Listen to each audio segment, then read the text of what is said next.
It was a crisp November afternoon when the unthinkable happened at our annual Thanksgiving dinner. I, Sarah, and Forever Changed sat at the long table with our entire family gathered around. The chatter about turkey, stuffing, and light-hearted banter came to a screeching halt when my younger sister, Rachel, intercepted a confidential moment. While I had been quietly checking my laptop, monitoring an online auction for an Art Nouveau necklace, a misplaced open window revealed a screen that none of us were meant to see. There, in stark, unadorned numbers, was my secret. A bank account balance exceeding $12 million. For a heartbeat, silence reigned. Then Rachel, her eyes wide with a mix of astonishment and a hint of triumph, began to announce the revelation. The bombshell was not just the fortune, but the raw betrayal embedded within it. I had built my success piece by piece in isolation, all while our family assumed I toiled away in a modest antique shop.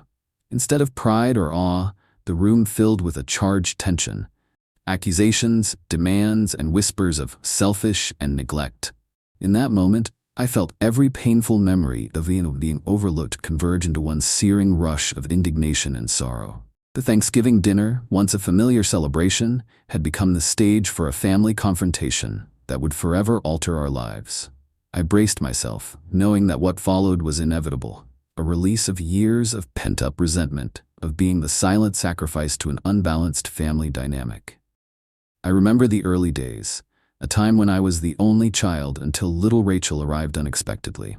My parents, though present, rarely offered warmth. I clung to the hope of parental attention, yet almost immediately, that hope was overshadowed by the sudden arrival of my baby sister. Rachel's fragile form, cradled in tubes and cables, marked the beginning of my invisibility. While they fussed over her every minor discomfort, I was left to wander through a house that grew colder with every passing day. In our home, celebrations and milestones were reserved exclusively for Rachel. A simple sneeze would see me whisked away to Grandma Marie's house, a place that was both comforting and a constant reminder of my secondary status. I learned early on that my presence was an inconvenience, my achievements unnoticed. Even when I excelled in school or earned praise from teachers, the accolades were quickly eclipsed by the focus on my little sister's frailty. I spent my days in a self-imposed exile, finding solace in books and the quiet corners of our home where I could dream of being seen. Every neglected birthday, every unsung accomplishment, seeded a deep-rooted resentment. I was the forgotten daughter in a family that celebrated only what made Rachel vulnerable, and, by their standards, lovable. Even as a child, I began to understand that I was cast into the shadows of a life designed for someone else. A constant reminder that I was never quite enough. Growing up, I learned to strive for excellence in hopes of capturing the attention that was so freely given to Rachel. I poured myself into my studies, acing tests and winning accolades. Whether it was a perfect score on a practice exam or an award-winning project, I celebrated each victory in silence, knowing full well that my parents would glance over these milestones as if they were mere background noise to Rachel's every trivial achievement. I remember the school talent show vividly. A performance I had rehearsed for weeks, heart and soul invested in every note on the piano. I had practiced Bridge Over Troubled Water until the keys of the old piano nearly gave way under my determination. Yet on that very night, as I poured every ounce of my passion into the performance, the audience was scant. 2 weeks later, the entire extended family packed into the living room for Rachel's brief flute recital. Their full attendance and enthusiastic applause for her mediocrity underscored the cruel disparity in our family's attention. Each ignored achievement further etched the feeling of injustice into my soul. I began to equate my academic and personal successes with my worth, a currency that, despite its high value, was never recognized at home. In those quiet moments of victory, I realized that validation had to come from within. My achievements, however brilliant, were simply proof of my determination in a world where my efforts were dismissed. The years of neglect slowly transformed into a catalyst for self-discovery. Alone in my room, my only safe haven, I dove into books on art, history, and antiques. It was there, amid the quiet rustle of pages and the soft glow of a desk lamp, that I discovered a passion for vintage jewelry. Grandma Marie, with her storied collection of costume pieces, became my unwitting mentor. She would allow me to catalog and organize her treasures, and in those moments, I felt seen. While my family dismissed my interests as mere childish hobbies, I nurtured them with fervor. Every piece of jewelry was a puzzle to be solved, a history to be uncovered. I started reading everything I could about hallmark stamps, authentication techniques, and the elusive secrets of antique craftsmanship. In that pursuit, I found purpose, an escape from a family that continually cast me aside. It was during one of these solitary afternoons that I made a quiet promise to myself. I would not remain invisible. I would harness this newfound passion to build a life defined by my own terms, not by the neglect of others. The isolation that had once been a prison became the forge in which my future was shaped. Each antique piece I handled was a small step toward reclaiming my identity, a reminder that while my family celebrated fragility, I was destined to stand strong and independent. Determined to rewrite my story, I applied to colleges with a fervor that surprised even me. I secured a full-ride scholarship to the University of Michigan, a triumph that should have been celebrated with joy. Yet at home, my acceptance was met with indifference. While Rachel's cheerleading exploits were hailed as monumental, my academic achievements were barely acknowledged. I remember the bittersweet moment of packing my belongings. As I left the home where I'd long felt invisible, I felt a mixture of liberation and lingering sadness. College was a whirlwind of firsts, late-night study sessions, newfound friendships, and the exhilarating taste of independence. I juggled part-time jobs and double shifts at Carson's Diner to support myself, learning early that self-reliance was the only true currency in life. Every extra dollar saved was a step further from the shackles of a family that had never quite valued me. In the midst of academic challenges and newfound freedoms, I still carried the weight of years of neglect. Yet with every lecture, every exam passed, I was building not just a resume, but a promise to myself. I was creating a future where my worth was defined by my own accomplishments, rather than the shadows of favoritism cast by my family. Even as I navigated the bustling corridors of college life, the dream of one day proving them all wrong burned bright. After graduation, I began working at a well-known auction house, a modest start that belied the brilliance I had cultivated in solitude. My days were spent cataloging antique furniture, delicate porcelain, and, most importantly, vintage jewelry. I worked diligently, fueled by the memory of a childhood where even the smallest achievement was overshadowed. It wasn't long before an opportunity presented itself in the form of an unassuming Art Deco brooch. I discovered that this brooch, tucked away among costume pieces, was far more valuable than anyone had imagined. My research uncovered maker marks, historical documentation, and subtle design details that attested to its authenticity. I presented my findings to a skeptical boss who, after a long pause, began to see the value in my argument. That day marked the beginning of my rise within the auction house, a quiet yet profound victory against the narrative of my past. Every late night spent poring over gemology texts, and every lunch break spent online researching antique databases paid off. With each authenticated piece, my confidence grew, as did the trust of my superiors. I was no longer the overlooked child. I was the one who could unearth hidden treasures and transform forgotten relics into coveted masterpieces. In that small, dusty office, I began to see a future that was mine alone, a future where my keen eye and relentless pursuit of excellence would finally command the respect I'd long been denied. With the quiet success at the auction house fueling my ambition, I took a leap of faith. I pooled my savings and took a risky loan against my car to start my own authentication business. I rented a modest office in a less desirable part of town, a tiny space above a Chinese restaurant with lingering aromas of kung pao chicken and unreliable Wi-Fi. It was humble, but it was mine. Word of my expertise spread quickly. Private collectors began seeking me out for my uncanny ability to spot genuine vintage treasures among ordinary costume pieces. Every authenticated item, every commission check became a testament to my relentless work ethic. I expanded gradually, first hiring a young gemology graduate named Jenny, whose quiet brilliance reminded me of my younger self. Together we built a small empire, expanding to offices in Detroit, Chicago, and New York, all while maintaining a discreet profile. The irony was not lost on me. At family dinners, they still believed I toiled in a mere antique shop, unaware that behind my unassuming exterior lay a thriving, multi-million-dollar enterprise. Each success was a silent rebuke to the years of neglect. I was no longer the invisible daughter. I was the architect of my destiny, forging a legacy built on diligence, expertise, and the sheer determination to succeed on my own terms. For years, I mastered the art of compartmentalization.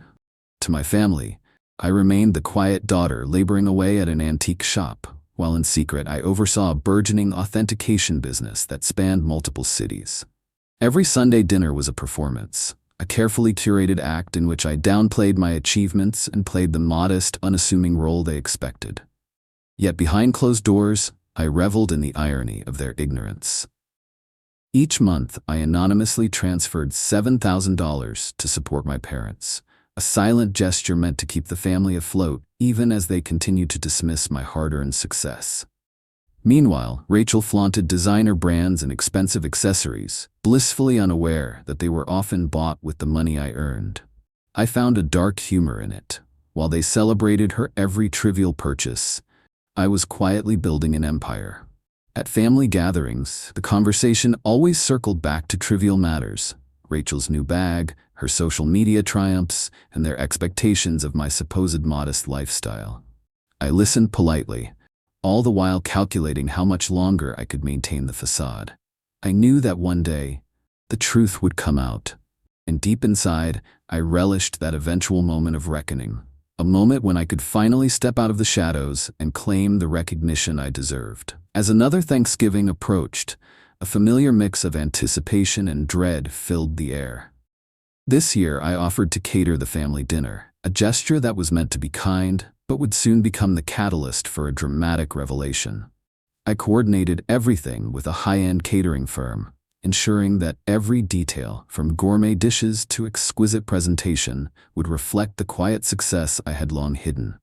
My parents fretted over the cost, unaware that I had meticulously budgeted every expense from my own earnings. While I busied myself ensuring the feast was flawless, I also kept a watchful eye on my laptop. An important online auction was in progress, a reminder of the work that continued even during family celebrations. I set up in my old bedroom, a space preserved from childhood, and waited. In the background, laughter and conversation flowed normally. But beneath the surface, a storm was gathering. I felt the familiar prickling of tension, a sense that this Thanksgiving would not be like the others. I had built up this moment quietly for years, a perfect blend of preparation and inevitable confrontation. Soon, the truth that had been hidden for so long would shatter the comfortable illusion that my family had maintained about my life. The moment arrived as abruptly as a lightning strike. Mid-dinner, while I discreetly monitored my auction results, Rachel's eyes locked onto my laptop screen. In a swift, dramatic motion, she grabbed the device and turned it so everyone could see the glowing figures: current account balances, recent transactions, and a series of authenticated contracts that detailed my $12 million fortune. The dining room fell into stunned silence. My parents' expressions morphed from polite curiosity to outrage. Accusations flew as fast as the falling numbers on the screen. "How could you hide this from us?" my mother demanded, her voice cracking with hurt and anger. My father sputtered about family duty and sacrifice. Rachel, in a moment of manic triumph, began to cry and claim that she deserved every penny. In that instant, every suppressed memory, the overlooked birthdays, the silent accolades, the unacknowledged triumphs, erupted inside me. I recounted in a rush every instance where I was made invisible, every achievement dismissed because Rachel's needs always came first. My words were a torrent of years of resentment and pain. The room, once filled with the aroma of gourmet food and familial chatter, was now suffused with raw emotion: betrayal, anger, and a bitter sense of vindication. I reached a moment of irreversible clarity. As my family continued to shout demands and tearful pleas, I found my voice, the voice of the daughter who had been ignored for far too long. "You shipped me off to Grandma's every time I sneezed," I said, my tone trembling with fury. "You dismissed every achievement, every milestone, simply because you favored her." The room stilled as my words cut through years of denial. My parents, caught between guilt and stubborn expectation, pleaded for understanding. But I had had enough. With one final resolute glance, I gathered my things and walked out the door. I left behind not only the lavish dinner table and the sumptuous feast, but also the years of silent suffering and misplaced obligation. Outside, the cold November air greeted me like a baptism of newfound freedom. Every step away was both a loss and a liberation, a definitive break from a family dynamic that had long chained me to mediocrity. I realized that I could no longer be the sacrificial lamb, forever supporting a system that never appreciated me. In that moment, I reclaimed my life, determined never again to be defined by the shadows of favoritism or the expectations of a family that refused to see me for who I truly was. In the days that followed, chaos reigned in my absence. My phone buzzed relentlessly with texts and missed calls from parents and relatives demanding explanations and money. Social media erupted as Rachel took to Facebook, spinning a tale of betrayal and familial duty that painted me as the selfish antagonist. Distant cousins and old acquaintances weighed in, each message a reminder of the role I had been forced to play. I tried to reason with the outpouring of grief and outrage, but the more I explained, the deeper the accusations ran. Soon, my professional life began to intersect with my personal one as even clients whispered about the scandal. Determined to reclaim my sanity, I changed my phone numbers, updated email addresses, and even had legal notices drafted to put an end to the harassment. It was painful, cutting off the people who had raised me, who claimed to love me unconditionally. Yet the decision was necessary. I could no longer allow myself to be drawn back into a cycle of guilt and obligation. The money I had once sent without a second thought was now locked away, a testament to a past that I was determined to leave behind. Now, months later, I stand in a new home fortified by security and self-respect. My business continues to thrive, attracting elite clients who value discretion and expertise. The echoes of past dinners and family feuds have faded, replaced by the steady hum of a life finally lived on my own terms. Grandma Marie visits often, a comforting reminder that true family sometimes exists in unexpected forms. I watch with a wry smile as Rachel, desperate to recreate the spotlight, embarks on a similar venture in jewelry authentication, a venture doomed to echo the same old mistakes. I no longer feel the sting of being overlooked. Instead, I savor the profound liberation of living authentically. No more secret bank balances or whispered resentments. I have claimed my identity, not as a forgotten daughter, but as a woman of strength, intellect, and uncompromising integrity. In this new chapter, I embrace the freedom of self-reliance. The scars of the past have softened into lessons learned, and every day is a victory over a legacy of neglect.